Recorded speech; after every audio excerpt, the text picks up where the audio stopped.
Okay, welcome back. Today we're going to talk about one of the more important nutrients in our food, fats. In this video we're going to discuss a whole range of questions about fats, starting with which foods contain fats and why do we need them. We're also going to distinguish between different types of fats by asking the question, are all fats alike? Or are there some that are more helpful than others? We're also going to talk about why we as humans don't live on a diet of cakes. Now, my recommendation with these questions one more time is that you pause the video once I've asked a question, think about the answer and then proceed. Okay, so let's move on to our first question, which is which foods contain fats? Well, nuts like almonds, pecans, walnuts and hazelnuts are all fat-rich foods, and so are plants like avocados. Plant-based oils like olive oil and mustard oil are rich in fats, and milk and meat products are also fat-rich foods. Now, the good news is that you don't have to remember this list. You can just take a printout of the presentation slide that I've provided with this video, and you can just stick it to the refrigerator for handy use. You know, fats generally come with a bad reputation, which begs the question, do we really need fats? Well, it turns out the answer is a resounding yes. Yes, we need fats, because fats are a great source of energy and they're also a great depot for storing it. As a matter of fact, per unit, fats provide more energy than any other nutrient. It's about 9 calories per gram.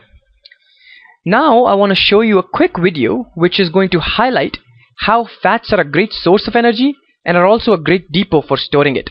So let's watch this video. So what we're seeing here is what happens inside our body when we eat fat-rich foods. We'll watch as the food goes through a series of scripted events. At first, the food is broken up through chewing and then it ends up in our stomach. And then through a series of chemical processes, it gets broken down into different components.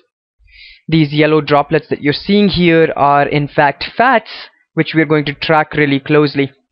The fat drifts from the stomach now into the intestine.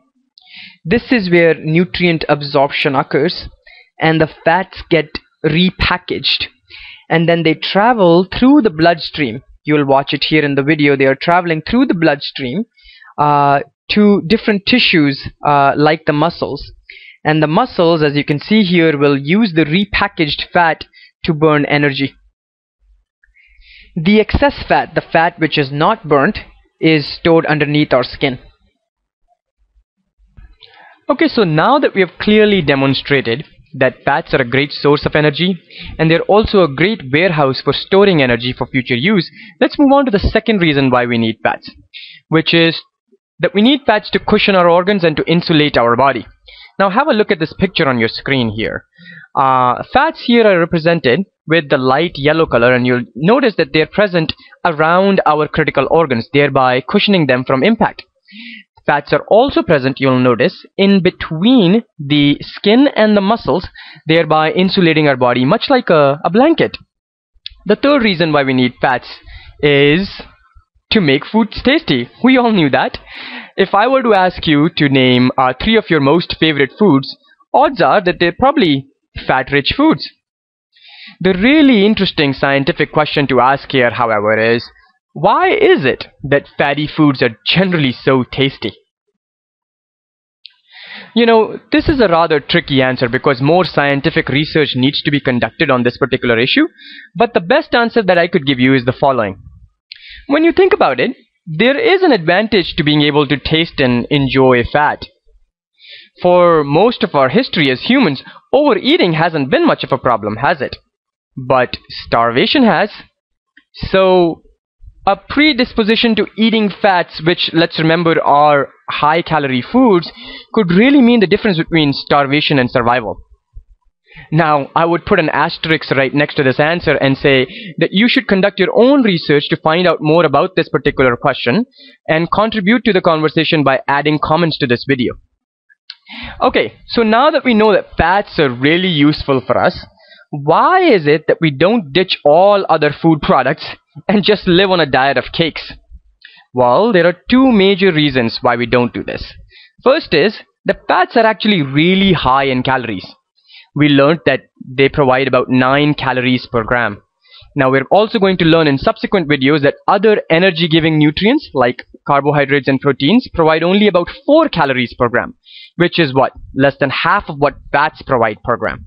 So eating too many calories, which can be done by consuming fat-rich foods that we don't use to burn energy, can cause us to gain weight. And we saw this in the video that the fats that are not used by our body to produce energy are stored inside our body. The second reason is that we as humans need a variety of nutrients and not just fats. And this constitutes a healthy and balanced diet. We're going to do a full video about this. And while consuming fats, it is important to note that we only need a certain amount and a certain type of fat. Not all fats are equal. Therefore, it's important to ask the question, what are the different types of fats? Well, there are 3 different types of fats: unsaturated fats, saturated fats, and trans fats. Now, the reason why it's important for us to learn a little bit about each one of these different types of fats is because in just a little bit we're going to classify them as good fats, bad fats, and really bad fats. So what we can then do, armed with that information, is that we can increase the intake of the good fats in our diet and decrease or eliminate the intake of the bad or the really bad fats in our diet. So let's learn a little bit about unsaturated fats. These are generally found in plant-based products like nuts and avocados, plant-based oils like olive oil and mustard oil, and salmon, which is a type of a fish, is also rich in unsaturated fats. Saturated fats, however, are found in milk and meat products and in certain types of oils like coconut oil and palm oil. By the way, what does it mean for something to be saturated? Well, the word saturated means soaked or unable to hold or contain more. So if I were to use the word saturated in a sentence, I would say, during the race, the city's streets were completely saturated with cyclists. So then that begs the question, what are saturated fats saturated with? Or what are saturated fats completely soaked with? In order to answer this question, what we're going to do is play a game. I'm going to show you 2 different pictures, and I want you to spot as many differences in between those 2 pictures as you possibly can. You ready? Here we go. Pause the video and spot as many differences as you can between these 2 pictures. So before we compare our answers, I would now like to share with you the fact that the image at the top is the chemical formula for saturated fats, and the image at the bottom is the chemical formula for unsaturated fats. Now, a chemical formula, if you don't know, is a chemist's way of representing the elements or the atoms inside a chemical compound. But don't worry too much about that. What we're focused on here is just the differences between these 2 images. Okay, so let's run through the differences. If you count the number of H's, H's by the way stand for hydrogen. If you count the number of H's in the image at the top, or saturated fats, there are more H's at the top than there are at the bottom, which may mean that saturated fats are saturated by H's or hydrogen, but we'll confirm that in just a second. The second difference that I spot is that there are more spaces in the image at the bottom, or unsaturated fats, than there are at the top. So if you look at the saturated fats image really closely, you'll see that this image is rather tightly packed and there are no gaps or spaces in between this particular image. However, if you look at the unsaturated fats, there are some gaps and spaces, and I'll try and highlight them with the help of my mouse pointer. So there's gap here, and then there is a space here.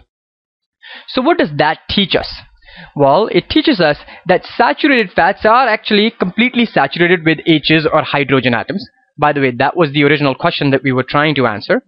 And it also teaches us that saturated fats are extremely tightly packed structures with no gaps or spaces. However, unsaturated fats, the image at the bottom, does have certain white spaces and gaps in between it. Thinking about it from a phase of matter standpoint, solids, liquids, and gases, which state of matter is the most tightly packed? Solids, right? So that would mean that saturated fats that are really tightly packed are probably easy to freeze and are thus solid at room temperature. And unsaturated fats, the image at the bottom, which has got certain spaces or gaps in between its chemical formula, is probably not a solid at room temperature. So let's have a look at these two images, and now tell me what is the difference between these two images that you see, coconut oil and plant-based oils like olive oil. The correct answer is that coconut oil, a saturated fat, is solid at room temperature, and plant-based oils, unsaturated fats, are liquid at room temperature. That's the big difference between these two.